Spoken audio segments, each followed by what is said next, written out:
গাজা যুদ্ধের অবসান ও বিধ্বস্ত অঞ্চল পুনর্গঠনে মার্কিন প্রেসিডেন্ট ডোনাল্ড ট্রাম্প একটি পরিকল্পনা প্রস্তাব দিয়েছেন, যাতে সম্মত হয়েছে ইসরায়েল।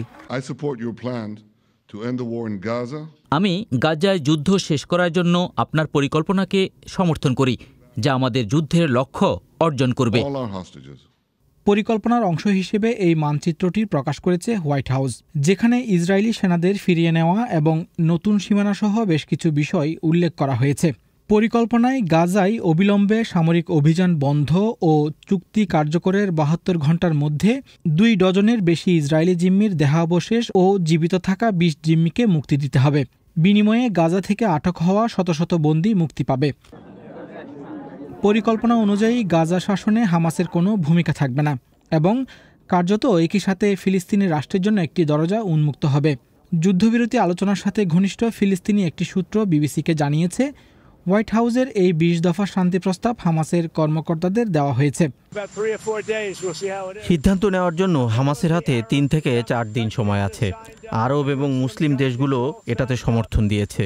হামাসের উত্তর না হলে যুদ্ধ চলবে।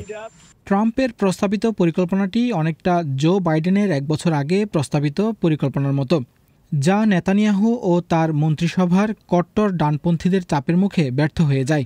যদিও এবার নেতানিয়াহু ট্রাম্পের সামনে পরিকল্পনা প্রস্তাবকে সমর্থন দিয়েছেন, কিন্তু ওয়াশিংটন থেকে ইসরায়েলে ফিরে যাওয়ার আগে হিব্রু ভাষায় তার একটি ভিডিওতে তিনি ফিলিস্তিন রাষ্ট্রের ধারণাকে অস্বীকার করেন। হিব্রু ভাষায় ইসরায়েলের জনগণের কাছে দেওয়া ওই বার্তায় নেতানিয়াহু বলেন, না, একেবারেই না।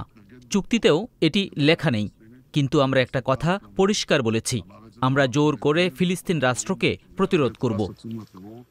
ট্রাম্পের পরিকল্পনা যদি কার্যকর করতে হয়, এর জন্য কঠোর আলোচনার প্রয়োজন হবে, আর সেই আলোচনার টেবিলেই ট্রাম্পের পরিকল্পনা ভেস্তে যাওয়ার সুযোগ থাকবে। যদিও ইসরায়েলের মূলধারার বিরোধী দলগুলো এই পরিকল্পনাকে সমর্থন করেছে, কিন্তু নেতানিয়াহু জোটের উগ্রপন্থী উগ্র জাতীয়তাবাদীরা এটির নিন্দা করেছে। ক্ষমতায় টিকে থাকতে যাদের সাথে নেতানিয়াহুর জোট রক্ষা করা প্রয়োজন।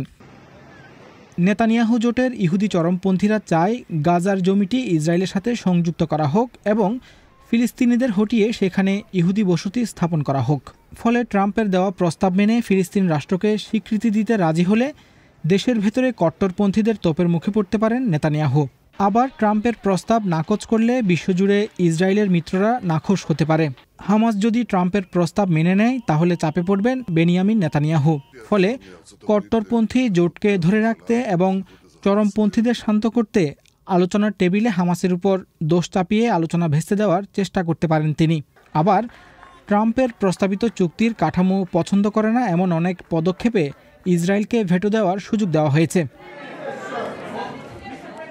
এদিকে যুক্তরাজ্য, ইসরায়েল ও মার্কিন যুক্তরাষ্ট্রের বাইরের অনেক দেশ বিশ্বাস করে যে কোনো দীর্ঘমেয়াদী সমাধানের প্রচেষ্টা ফিলিস্তিনের স্বাধীনতার দিকে পরিচালিত না হলে এই অঞ্চলে শান্তি আসবে না।